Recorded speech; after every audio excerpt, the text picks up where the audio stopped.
Hi hello welcome to హేమాన్సీస్ cooking.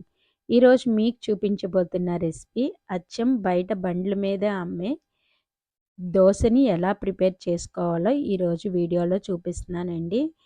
దోశలు అనేవి కామన్గా ప్రతి ఇంట్లో మార్నింగ్ టిఫిన్ కానీ నైట్కి కానీ దోశలు అనేవి కంపల్సరీ వేసుకుంటాం మనం. ఈ దోశలు అనేవి పర్ఫెక్ట్గా ఎలా రావాలో అలానే బ్యాటర్ని ఎలా ప్రిపేర్ చేసుకోవాలో ఈ వీడియోలో చూపిస్తున్నానండి. దీనికోసం నేను ఒక బౌల్ తీసుకొని 2 గ్లాసుల వరకు రేషన్ బియ్యాన్ని తీసుకున్నాను.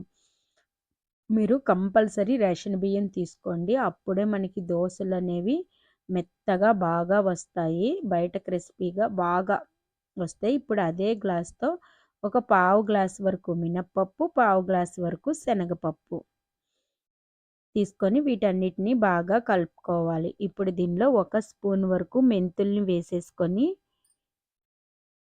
ఒక 3 టైమ్స్ బాగా వాష్ చేసేసుకొని వాటర్ వేసుకొని 8 అవర్స్ నానపెట్టుకోవాలి. ఇప్పుడు 8 అవర్స్ తరువాత మనం పిండి రుబ్బడానికి రెడీ అయినప్పుడు ఒక హాఫ్ గ్లాస్ వరకు అటుకుల్ని వేసేసుకొని నానపెట్టుకోవాలి. ఇప్పుడు వీటన్నిటిని ఇంకొకసారి బాగా క్లీన్ చేసేసుకొని గ్రైండర్లో కానీ మిక్సీలో కానీ బాగా రుబ్బుకోవాలి. కొంచెం బరకగా ఉండేటట్టు రుబ్బుకోండి. చూడండి వీడియోలో చూపించిన విధంగా కొంచెం బరకగా ఉండేటట్టు రుబ్బుకొని వీటన్నిటిని బాగా కలిపేసుకొని మనం 8 అవర్స్ ఫెర్మెంటేషన్ చేసుకోవాలా.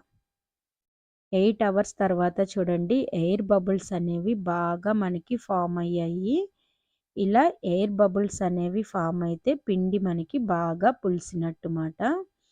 ఇప్పుడు దోశలు వేయడానికి నేను కొంచెం పిండిని ఒక బౌల్లోనికి తీసేసుకొని దీనిలో ఒక హాఫ్ స్పూన్ వరకు షుగర్, 2 స్పూన్ల వరకు బొంబాయి రవ్వని, అలానే ఒక పావు స్పూన్ వరకు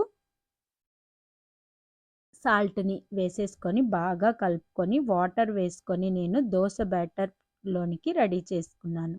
దోశల పిండి చూడండి మరీ గట్టిగా ఉండకూడదు, మరీ పలుచగా ఉండకూడదు. నేను వీడియోలో చూపించిన విధంగా దోశల పిండిని రెడీ చేసుకోండి. ఇలా రెడీ చేసుకున్న పిండిని మనం దోశలు వేసుకోవాలా. ఇప్పుడు స్టవ్ మీద దోశ పెనాన్ని పెట్టుకొని పెనాన్ని బాగా హీట్ చేసుకోవాలా. హీట్ చేసుకున్నాక మనం గరిటెతో పిండిని వేసేసుకొని పల్చగా మనం దోశని స్ప్రెడ్ చేసుకోవాలి. మనం ఎంత పల్చగా వేస్తే అంత పల్చగా వస్తుందండి దోశ పిండి అనేది, దోశలు అనేవి. ఇప్పుడు చుట్టూరా మనం 1 స్పూన్ ఆయిల్ వేసుకోండి.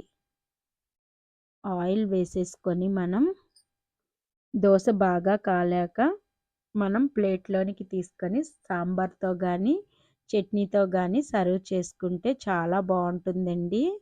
నేను రెండో వైపుకు దోశ తిప్పకూడదు, మీకు వీడియోలో చూపించాలని రెడ్గా కలరు నేను దోశని రెండో వైపుకు టర్న్ చేశానండి. ఇలానే మొత్తం దోశల్ని వేసేసుకొని మనం సాంబార్తో కానీ చట్నీతో కానీ రెండిటితోని సర్వ్ చేసుకోండి, చాలా బాగుంటుంది. ఈ బ్యాటర్నే మనం మసాలా దోశ, ప్లెయిన్ దోశ, రవ్వ దోశ, అలానే ఆనియన్ దోశ వేయడానికి ఉపయోగించుకోవచ్చు. ఈ వీడియో నచ్చితే ప్లీజ్ లైక్ చేయండి, షేర్ చేయండి, సబ్స్క్రైబ్ చేయండి. మరిన్ని వీడియోస్ కోసం పక్కనే ఉన్న బెల్ బటన్ ప్రెస్